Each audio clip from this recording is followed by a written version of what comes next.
Thank you very much, Excellency, for this interesting and very positive input. So I would leave now the floor to Honorable Mario Di Stefano for his greetings. Excellency, the floor is yours. Thank you. Thank you so much. First of all, Your Excellency and the Secretary Al Aufi, dear Ambassador Favi and distinguished guests, I would really like to thank you for organizing this event.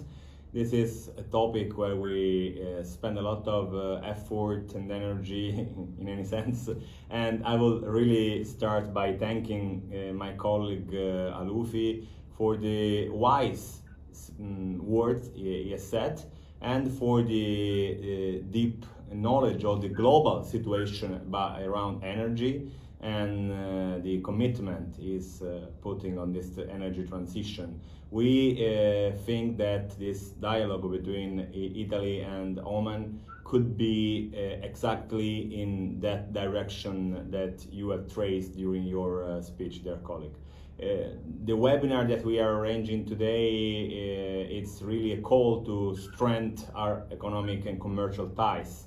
And it comes in a very great time to deepen also the knowledge of the Omani energy market and its countless opportunities. As we know, climate change is the most relevant challenge we are facing today, and in this field, the European Union and its member states play a key role, even though we have to address in a global way, given that the total amount of emissions is way less than the other part of the world. So we have to keep on working all together. We have important tools to tackle the climate change, and that's part of the main discussion we have to take, the way we spend all the money and the funds that we have put in the energy transition. In fact, we have the Next Generation EU and the European Green New Deal.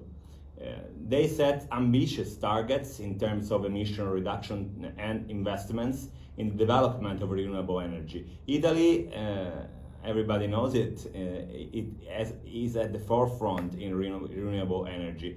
At the European level, we have achieved our emission reduction target set for 2020, and as we have relaunched our commitment towards more ambitious goals to reach by 2030. These efforts are in line with the EU policies aimed at reaching climate neutrality by 2050. We are putting energy and climate at the center of our political agenda. In fact, the National Energy and Climate Plan set very ambitious targets for renewables by 2030.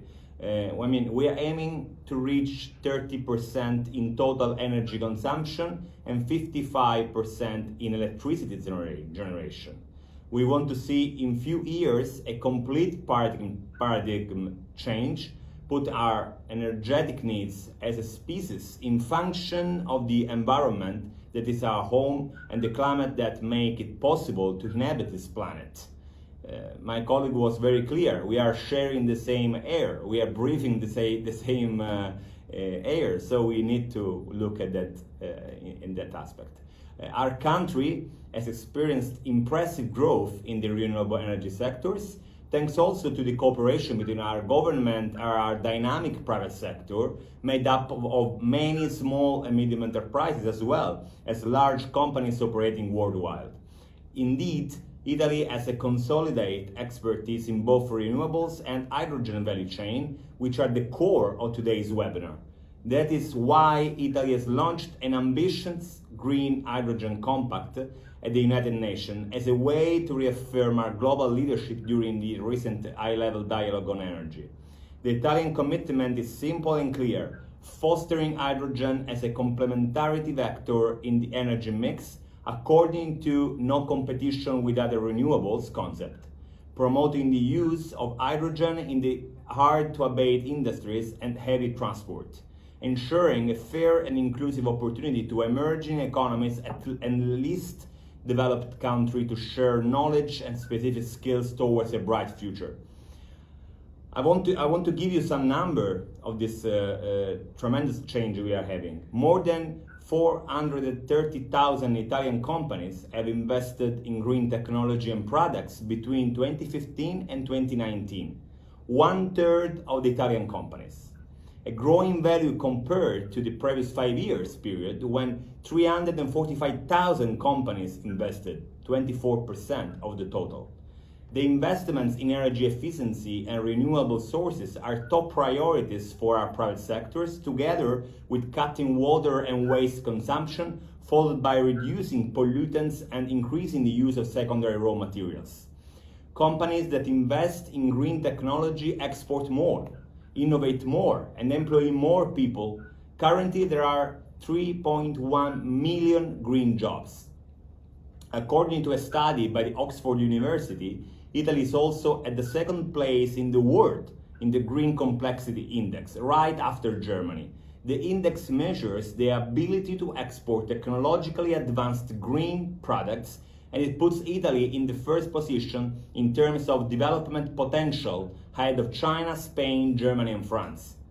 I give you this data, and we have also many other records, just to show the effort put in place by the Italian private sector towards sustainability, an effort that is strongly upheld by the Italian government. Today, we present these opportunities to our Omani counterparts, and we believe there is a lot of room for positive collaboration to the energy sector.